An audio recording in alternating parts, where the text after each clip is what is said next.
সম্পূর্ণ আলাদা প্রক্রিয়াতে টাকা জাল করছে কিছু চক্র। এরা 100 টাকার নোটকে 500 টাকা বানিয়ে বাজারে ছড়িয়ে দিচ্ছে। 100 টাকা ও 500 টাকার নোট একই কাগজ এবং প্রায় একই মাপে তৈরি করায় প্রতারক চক্র ওই সব টাকার নোট জাল করে বাজারে ছেড়েছে।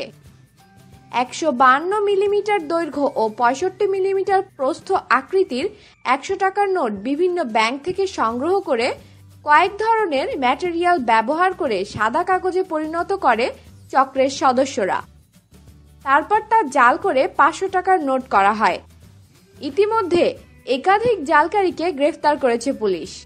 এসব নিয়ে সম্প্রতি পুলিশ সদর দপ্তরে আইন প্রয়োগকারী সংস্থার কর্তা ব্যক্তিরা বিশেষ বৈঠক করছেন।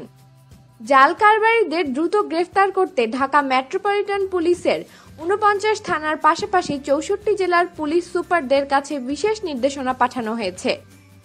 দেশের বিভিন্ন শহরে গড়ে উঠেছে জাল টাকার কারখানা। গোয়েন্দাদের হিসাব অনুযায়ী ঢাকা, চট্টগ্রাম, ঝিনাইদহ, বগুড়া, মৌলভীবাজার, যশোর, নোয়াখালী, ফেনী, টাঙ্গাইল, পাবনা সীমান্ত এলাকায় বেশি জাল নোট লেনদেন হয়। রাজধানী সহ 64 জেলায় জেলা প্রশাসকদের নেতৃত্বে এ সংক্রান্ত একটি করে কমিটি থাকার কথা রয়েছে। কমিটির প্রতি মাসে একটি করে মিটিং করার নিয়ম থাকলেও বাস্তবে তা হয় না বললেই চলে। অতএব বাজারে কেনাকাটা করে টাকা বুঝে নেওয়ার সময় অবশ্যই দেখে নেবেন টাকা আসল নাকি নকল। একটু ভালোভাবে খেয়াল করলেই বোঝা যায় আসল টাকা নকল টাকার তফাৎ।